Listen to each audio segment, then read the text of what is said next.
Hey, Peter. Hey. You're looking a little, meth. No. Meth. Oh, my God. Was not expecting that.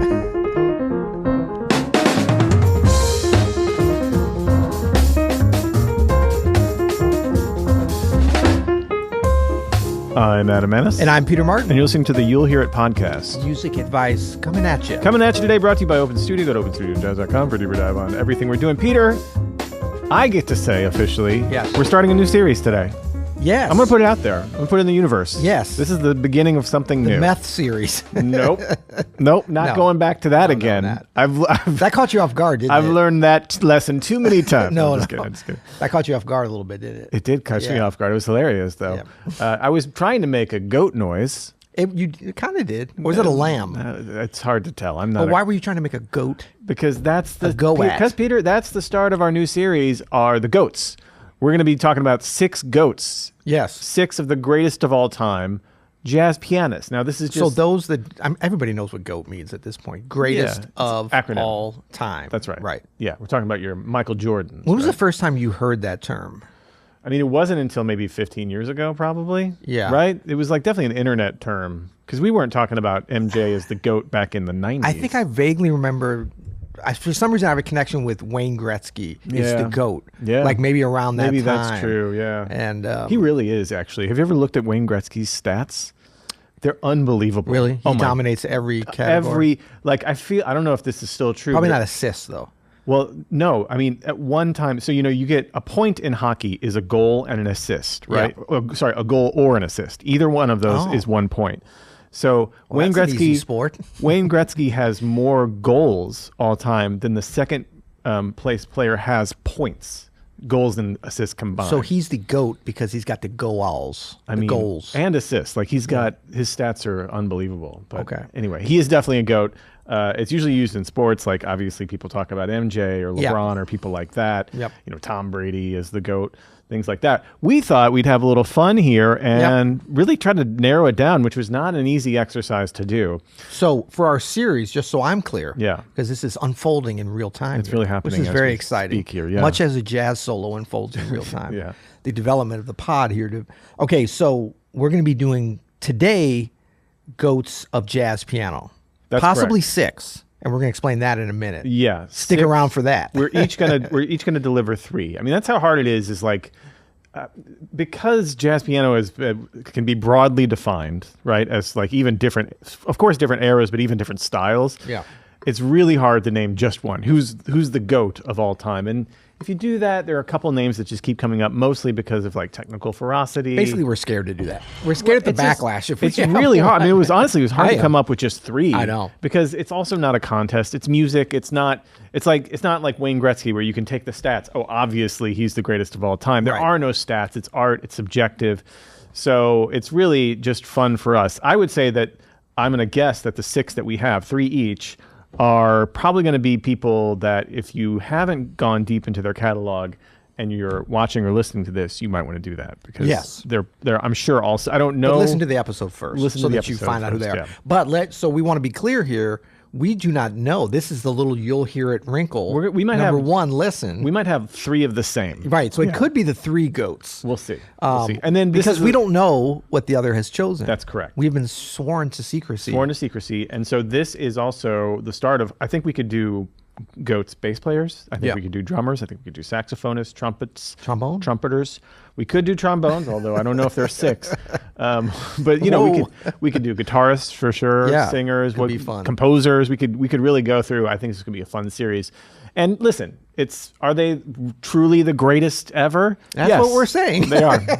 Yeah, not subjective. No, of course, every list is subjective. Well, remember we were going to do 1, and then you said at our pre-production meeting this morning, you said, why don't we do 3 or 5? I said, well, isn't greatest of all time indicative of 1? So we're already straying a little bit off of that. That's okay, though. But hey, it's fun. We're improvising here. That's right. Having a good time. Right. Okay, so do you want to go first? I'll go first. Okay. Now, this one should not be... This one is uncontroversial. Okay. We're gonna play samples. We're gonna play a little sample. This is Art Tatum. Art Tatum Duh. If you were to say there's one, Art Tatum would surely be at the top of several people's list of one. This is from an album I know you love, Piano Starts Here, and this is Humoresque. Ooh.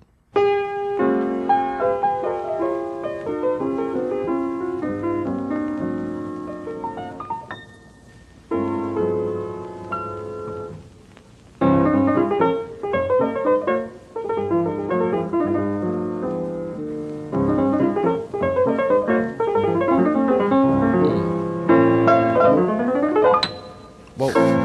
Goat. I mean,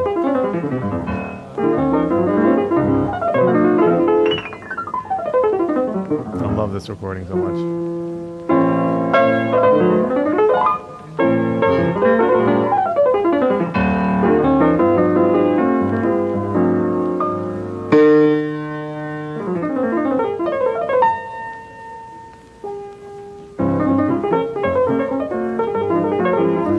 So Art Tatum, obviously a technical master. It's Technical obvious. master, but stylistic master. Stylistic master. He swings. His voicings, which he's composing, his voicings are so beautiful. Yeah. He can And some of them were, I mean, a lot of them were like really advanced and influential. 100%. One of the challenges when you have an artist like Art Tatum that excels in such a apparent and obvious way as in his technique is that it can easily overshadow the other aspects of his artistry. That's right. You know, because the technical prowess is so obvious to not just pianists, not just jazz pianists. It's almost more obviously like a classical pianist or somebody from another genres that's like, whoa. Yeah. Because they're like, he's improvising that? And of course, you know, Art Tatum perhaps had less actual improvisation than other jazz pianists. There's some, it's not a controversy to me. I'm like, No. it sounds great, whatever. But he has the most improvisatory flair to what he's playing, That's right. no matter what he's doing. If He it's an can play arrangement or not. straight melodies and put all of these flares on it, but also, you know, his concept as a whole is so singular. Yeah. You know, it's so original, so unique. His conception, you know, some of that has to do with what he can do technically that almost anybody else can't do. But a lot of that is just this beautifully thought out style that he has, you know, that was actually from the time he was in, but also miles ahead of everybody else. Yes. You know, decades ahead. Miles ahead. I got you. A little foreshadowing to a Foreshadowing later artist. possibly there. Well. Yeah. So that's my first pick that's my first goat. Now I feel like it's a competition, like my have goats any- versus your goats. No, that's a cat. That's that's a cow. That's for the moo. We need have a goat animal sound. sounds. We It's need a like a goat farm sound. up in here. All right. Okay, so I would proffer as my goat number one, or this would be goat number two. Number one, if we're going mono Proffer. mono.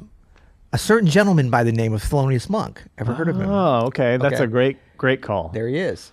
So Thelonious Monk, you know, kind of known as one of maybe, what would you say, 2 to 5 greatest of all time composers in jazz. for Easily, sure. yeah. I Maybe mean, 1, 2. I think he's like, who would for- come to mind if I said GOAT of all time as jazz composer? Monk would come to mind as number one for me. Yeah. I think he is what the pinnacle, the peak of what jazz composition can be. Yes. I think he influenced with his compositions and playing the rhythm of jazz and the harmonic sensibilities and possibilities of jazz more than anybody else before or after. Right.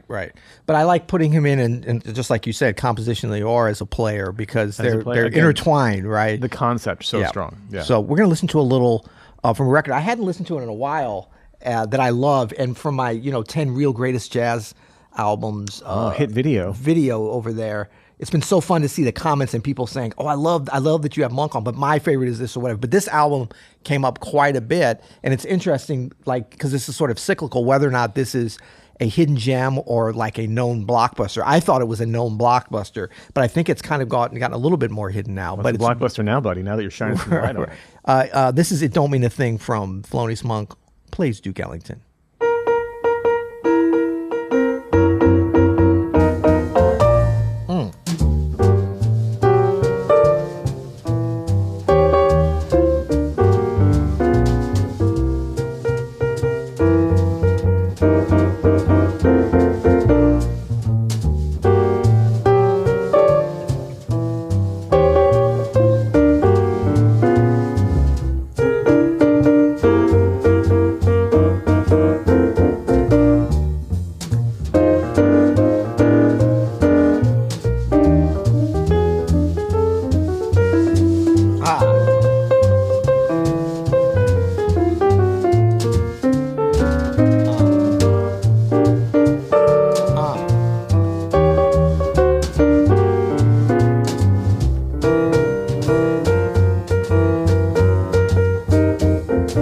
perfect, man. To me, what Monk means is that, you know, it is greater to be real and raw and honest than it is to be slick and polished and really try to make it perfect. You know, even though that's a lot of people say, oh, he's just whatever the technique. That's not true. Everything is very intentional, but it's just he's not concerned with impressing you. Right. He's concerned with obviously is it swinging, like it feels good. He feels in the moment. And his sort of cubist version of harmony and melody is it just knocks me out. I'm writing that down. You know what I'm Cubist. saying? Don't you think so? Doesn't he have like a bit of a cubist? I've never thought about that. You know, cubism. It totally makes sense. Right? I mean, like and sometimes we talk about how do you describe somebody stylistically, and I think taking parallels from different artistic genres is more useful oftentimes than saying like, oh, that's just a Messiaen chord structure or whatever, because that's for musicians. Yes. It may very well be that, but to like somebody like me, I love Picasso is cubist, right? Yeah. Okay, right. So I'm thinking of like, you know, when he'd have the faces and the nose would be like it's 2-dimensional, but it's 3-dimensional. And like, I don't really understand it, but I do appreciate it. I can identify it. I can connect with it. I can get excited artistically by it, or just humanity-wise. Humanity-wise. And so I think for people that are listening to Monk, we got to get like as insiders, we have to get outside of that and like, how do people hear this? The same type of person that would appreciate that cubist art would appreciate this kind of a reading of a great Duke Ellington. The only difference is this makes me want to dance. Exactly. Yeah. And I mean, I think that, you know, look, Monk I love this album too, because Monk, it doesn't get any better than Monk playing Monk. Yeah. But actually, I think Monk kind of proves his music is so great. Yeah. It can get just as good when other people are playing Monk. Well, yeah. You know what I mean? Yeah. The same way that like you could say, well, it doesn't get any better than Duke Ellington with this original recording with this big band. Yeah. No, but the work is so great in the hands of another master, exciting things can happen. And Monk obviously loves Duke Ellington. I mean, he's recorded not just this album, but several covers, and it comes with that love comes across. But he's not coming across like with it being, oh, I have to play it exactly in the style. Although he connects with the tune. Like if somebody had heard this tune, like, oh, they didn't even know a lot about this kind of stuff, and they'd be like, oh, that's that. They didn't know it's Duke Ellington, but they know it's like an older song. Yeah. Kelly Martin's coming to mind. She's although she kind of knows some of this stuff, but she's very much like.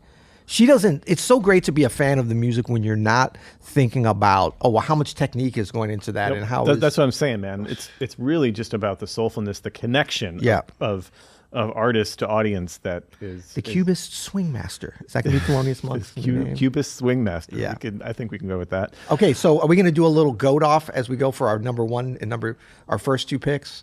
Who's great? Who's better? Who's better? Art Tatum or Monk? No, we're not going to do that. It was a joke. I got one. All right, what you got next? So my next one, this one might be a little bit controversial, but I wanted to include this gentleman. Saxophonist? No, he's not a saxophonist. He is a pianist. I wanted to include this gentleman because the older I get and the deeper I get into understanding how music works, and specifically how the piano works, and what is flashy about the piano, and what is beautiful and really emotional, invoking about the piano. This player comes to mind more. Player more or player? Both. Okay. And I think this next one is a goat, and he's an underrated goat. It's Hank Jones. Ooh. Hank Jones. Ooh. The more you get into alternative pick, I like it. What you can do on the piano. And the more you listen to Hank Jones, the more you realize, that's nice to listen to. Oh, that sounds pretty easy. It is not. Right. What he's doing is setting up all of this tension, and he's got this incredible sound on the instrument.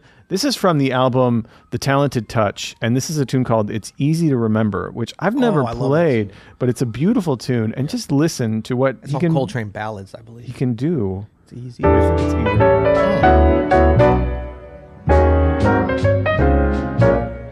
Always swinging too, Hank Jones.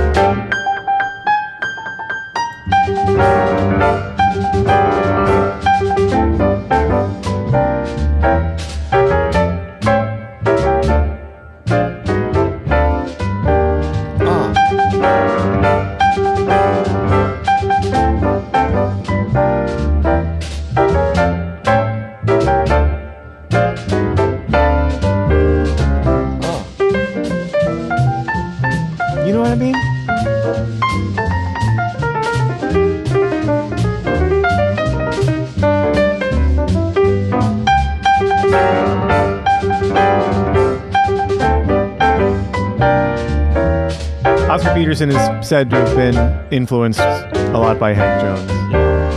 For my money, if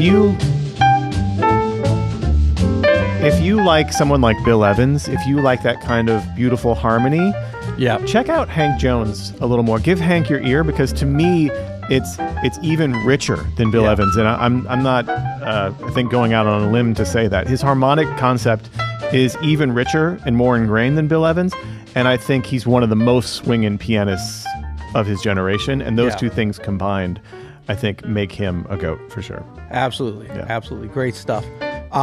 Okay, you're not gonna believe this, but I'm gonna call an audible, not on the next one. Yes, you've inspired me. Yeah, Hank Jones, what an inspired pick. Thank you. Well, yeah. Thank you, Hank Jones. Well, and it's also like Hank Jones is, I couldn't say he's like insider pianist only, because he's certainly known and respected beyond that. But there is a certain aspect to, like, he's sort of one of the just greats, most elegant, most versatile of the thing that we do. So like we kind of hold him near and dear as jazz pianists. Yeah. Particularly, like, there's a little bit of wink, like, oh, the trumpet players in the side, like, of course they know he's great, but they don't realize like he's got some extra stuff. Pianists know. And also, this is hard to quantify, but he is one of the greatest accompanists that ever lived. So as far as like, playing for Ella Fitzgerald, playing for just every singer. Even fun fact, Peter, that clip of Marilyn Monroe singing "Happy Birthday" to John F. Kennedy? That's Hank Jones playing piano. So that's a great fact. He's accompanying everybody. Yeah. He is the greatest at it. I encourage everybody. One of my favorite albums is a weird little album by Ben Webster. Yeah, no, it's not that album. There's a weird album from 1964 by Ben Webster called, I think it's "See You at the Fair" or "Meet You at the Fair," but it has like the 64 Queens World Fair thing on it. And Hank Jones is playing on that, and it's some of the greatest accompaniment I've ever heard in my life. He is a true master at that. So and that's an underrated skill, but that is an important role for us on the instrument. Yeah, and I'm trying to remember his work with, I believe his work with Ella Fitzgerald included, so Good Night, Good Luck, of which I was co-stars with George Clooney. You and George, We had different billing. Were you ahead of him, or? I was below because I didn't want to take away from his shine. No, but the thing is, and this is very, you know what? Actually, I can't even get into it. I'll get into it. Why not? What are you talking? No. Some of it's a little bit like not publicly. Well, okay, I'll tell you the part that I can tell you. Okay. So in that movie, there's a jazz vocalist. Okay. That is played, like, literally that was the name in the script, jazz vocalist. Yes. That is performing, like, actually rehearsing for recording. Right. It's a brilliant way to put music in the movie. Yeah, like in a studio. Before I even really knew you. I mean, we met and I knew who you were, but incredible. Yeah, so like the jazz vocalist and her trio were in, was it NBC? Yeah. NBC Studios rehearsing for a show. CBS, of course. CBS, what am I talking about? CBS News. In New York, in the studio, rehearsing for a show that was going to be live that evening called like Shower of the Stars or something, that was loosely based on an actual thing that happened. And I believe that Hank Jones was the pianist, but there was a decision made at a certain point not to make it historically accurate for some reasons that I don't even totally understand, like why they didn't want it to be. Well, it was George Clooney because he directed and wrote the whole thing, so it was supposed to be a little bit more generic. But there were some ideas that the small part that I played was supposed to be loosely based. Because I remember being really nervous. I'm like, well, Hank Jones would kill this gig. Yeah, what am I going to do? This is going to be like one of those bad movie versions. That would make sense that happens. Because around that time, I believe that he was Ella's primary accompanist for 6 or 7 years or something like that. So I think that would have been around that same time. Now, I'm not saying it was Ella Fitzgerald was the vocalist. I'm just saying. Oh, okay. All right. Okay. Okay. Okay. What do we got now? This is my number 2. This is your number 2. Man, you came strong. I'm switching up my number 3, which is interesting. Okay. Okay. So this is the most obvious pick of them all, Herbie Hancock. What? Yes. No. You? Yes, Herbie Hancock. No. Look, there he is. Oh, look at that guy. So, I mean, Herbie Hancock, I mean, those of you that know me, and probably Adam too, like if we were to just say to each other, like, jazz piano, go blurt it out right now. Herbie Hancock. He covers so much basis. I mean, you got Taken Off, you got Maiden Voyage, you got Secrets, of course, you got Actual Proof and Headhunters, you got all the stuff in the 80s Rocket, you got the Joni Letters, you got the New Standard, all this 1+1. Yeah, and because he's like right there, kind of in the generation right before me, before us, thinking like, but really, beyond just the great albums and the great, like, who would you want to just sit down and play jazz piano and you know it's going to be killing? Of course, a lot of people, but Herbie would be great. And he's done that in different situations. But there's also the influence factor. Yep. You know what I mean? I mean, like, if there was a GOAT of jazz piano influencers of all time, that, I think, undisputed would be Herbie Hancock. Let's not forget, he is 100%, and I have no qualms with this, the greatest jazz ambassador of our lifetimes. Oh, for sure. Like, he is the face of the music. music. He's the NATO, what is it, the NATO jazz ambassador? Or I mean, but he truly is. When UNESCO. The UNESCO, but like, as someone who speaks for what we do, there's nobody better. Right. He's They're going to literally be putting him on Mount Rushmore. He's not the Mount Rushmore of jazz piano, the actual Mount Rushmore. It's not just he's obviously extremely like intelligent and can speak well about music and talk about art and what it means so well, like so clearly. Yeah. Which is really hard to do, and he's so good at it. And it's kind of part of all of it. He's got amazing like style and charisma, but then also he backs it up with being literally one of the greatest musicians who can do it. Like, there are other people who have some of that stuff who like are really great at talking about it and can do an interview with, CBS Sunday Morning and they sound good or whatever. Ooh, shots fired. No. Just like you have people that can represent. He consistently has been an amazing ambassador for the music we love since we were born, essentially. Right. I mean, think about like I remember when he was on the Bill Maher show. And I remember thinking like whenever one of ours, like in the jazz world, goes out into the mass media, it's always like, are they going to rap or whatever? Like, when he goes out, I'm just like, yeah. You know what I mean? Yeah. Like, it's going to be a home run. It's going to be a slam dunk. Yeah. He's going to rep it. And it's not even rep him. He's going to rep the music. And oftentimes, artists that are as good as him aren't as good as talking about it as he is. He's so charismatic and great at. I mean, he's kind of like the complete package for. But today is not the GOATs of talking about jazz. It's the GOATs of jazz piano. Yeah. So let's listen to Herbie Hancock play a little. This is from Miles Davis Live, Philharmonic, all of them.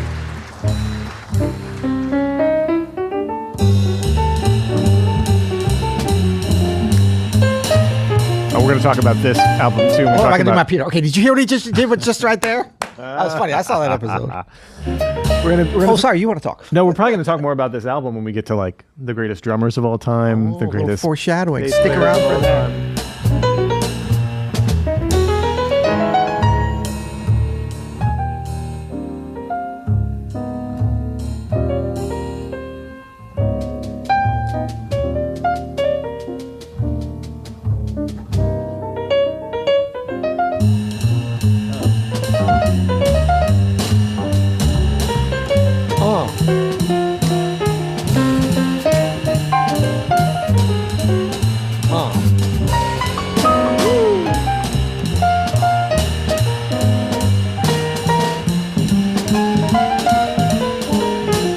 And it's easy to say, we can sit here and listen to this all day, but it's easy to say like, oh yeah, of course he's great, sounds great. He just played after George Coleman and Miles Davis, the solos, Tony Williams, Ron Carter, but this is the thing. It's a band of goats right there. Exactly, but part of the goatness, I would say in Herbie's case, really in all these artists' case, I think, but especially in Herbie's, is Tony Williams is playing so great because of inspiration from Herbie, partially. They're playing Ron Carter.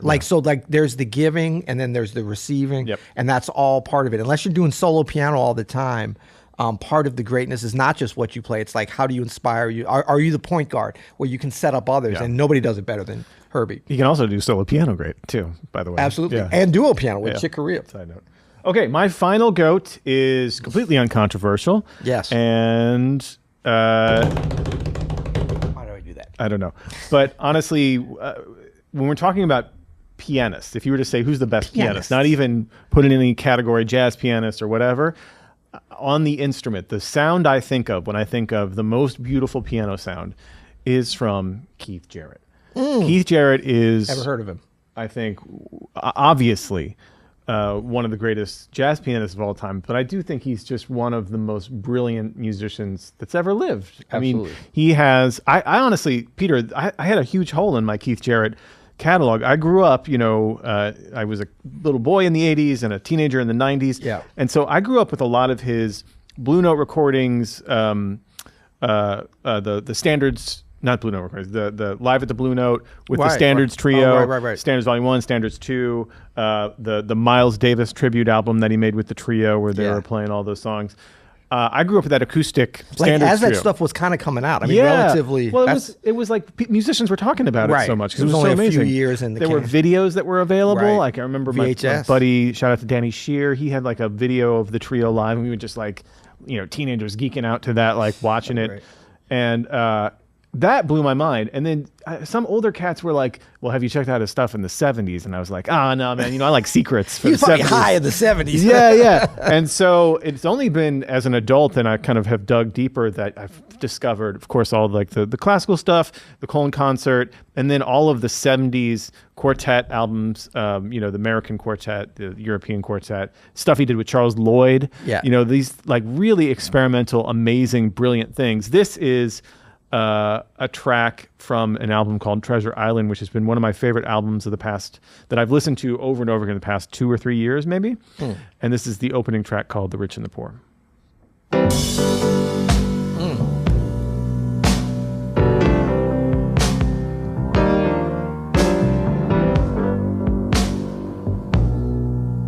This is 74, I believe.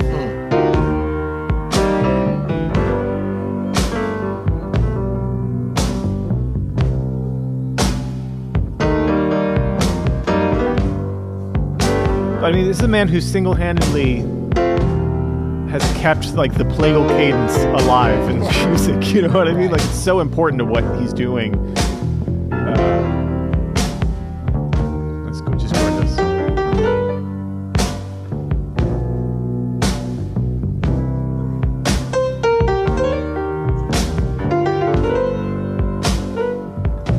It's really one of the only musicians I could listen to a 4-chord vamp or 2-chord vamp for 15 minutes straight. And interesting things happen. And you could pay attention to so much that he's doing. The phrasing, obviously the phrasing. It's one of the lesser tuned pianos you're ever going to hear Keith Jarrett play on, too. He makes it sound great. He does. The touch, the articulation, spirit of the moment. The technique is out of this world.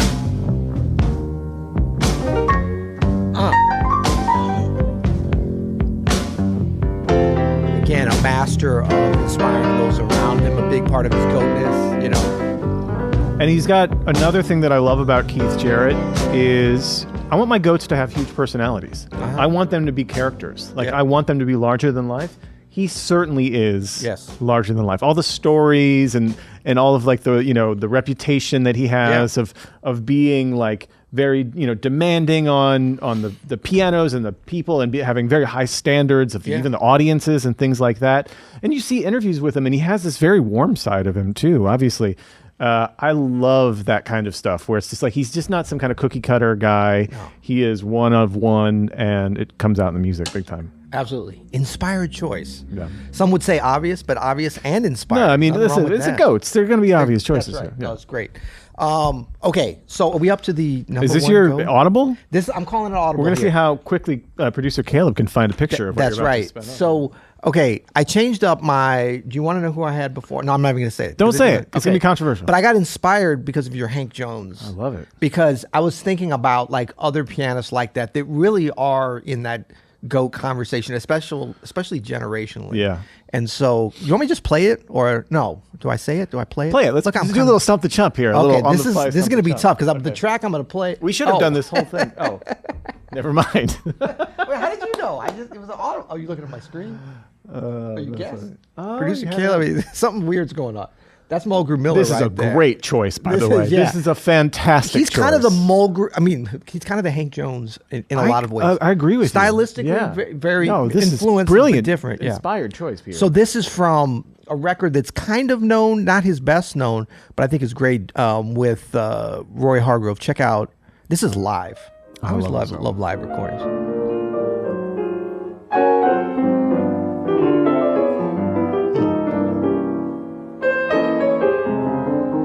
Some of the greatest live recordings ever on piano. Motor, like, brought it live. Absolutely.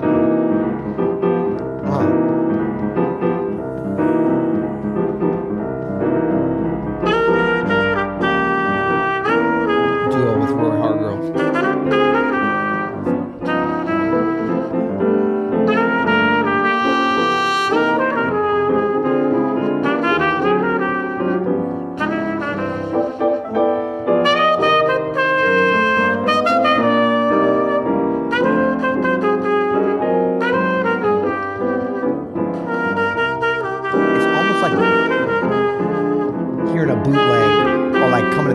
club, you know. I like the way a piano sounds in a big room, though. Yeah. I like this sound a lot.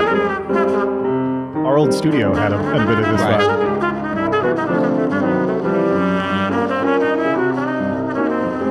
I love that you picked this after hearing Hank Jones, because Mulgrew, I think about him in a lot of the same way. What he does is not on the surface like, oh, that must be hard to do. But when if you actually try to transcribe and learn what he's doing, it is actually very difficult. Like the level of execution, his concept, it is very original and very nuanced. There's so much. There's so many shades in everything he's doing, and he's definitely one of those underrated goats for sure. Yeah, and I would say like he, you know, some might look to him and say like, well, he didn't have the broadest spectrum stylistically, and I would just say that it was, first of all, it was broader than you think. It usually is with great artists, but also what he did, which I think all great artists, great jazz pianists do, is they understand the area that they want to play in. Yeah. And then you see how much you can maximize that. And like he went kind of off the charts with that. This kind of playing like duo with another great artist like a Roy Hargrove, as we know, is super challenging for pianists to really pull off well. And nobody did this better. I agree. I mean, I heard Mulgrew quite a bit live and got to hang with him some. So like, this is really inspiring for me to hear this kind of recording, because this was in some ways representative of the greatest thing that Mulgrew could do. He had some great records. What was your impressions of him as like as a man, as a person? Oh man, he was totally like laid back and super cool. Like he was really a big guy. Yeah. And he had like a big, I would say, yeah, he had a warm personality. Yeah. But he was very like welcoming. Like he wasn't aloof at all. I never met him, but I got to see him live a couple times, and I never talked to him, but I got that impression just as you would. Yeah. I mean, I think, you know, being a great accompanist, being a great soloist, being just a great all-around player was very much what his personality was. You know, we should talk about this a little bit too, because you mentioned stylistic diversity, but I wonder, it seems to be a silent generation thing more than almost anybody else. Isn't that weird? Yeah. Like the Keith Jarrett, Chick Corea, Herbie Hancock generation, I think maybe because of the cultural revolution that just kind of happened in the 60s. Right. They all sort of rode that wave, and the technological revolution that happened in the 70s and 80s, where the digital era came to be, computers and whatnot. They kind of rode a wave technologically that the people before them didn't have a chance to ride, culturally or technologically, and that the people after them, like Mulgrew here, you know, when Mulgrew started recording, there were computers. But by the end of Mulgrew's career, there were computers. Nothing much had changed too much between that time. But when, you know, Herbie started recording, there were no computers, and Herbie's still recording, and now there's like, you know, all the, you know, Melodyne and stuff like. Right. So it's interesting. Absolutely. You know, the other thing I was just thinking about Mulgrew, because I think sometimes if we go back to like our kind of just gut feelings about like if you got a chance to be like around Mulgrew in IRL, like I did, like a lot of folks did, is you think about like he's in kind of this select group of artists that just always brought it. Like and this is kind of a random list, but I'm thinking like Steve Wilson. These are all people that I play with, so I'm kind of biased. Steve Wilson is on Wingspan, isn't he? Yeah, exactly. Yeah. And they work together a lot, especially early on. That's if you don't know Wingspan, that's like, I think Mulgrew's and that's kind of seminal. More well known than this for sure. And I thought about that, but Wingspan is amazing. But like Steve Wilson, Christian McBride, Mulgrew Miller, Roy Hargrove, people that like you don't know what they're going to play, but you know the level's going to be. Yep. And certainly our other Keith Jarrett, Herbie or whatever, I mean, they're known for that. But I think Mulgrew is somebody that might even be above any of them in terms of consistency.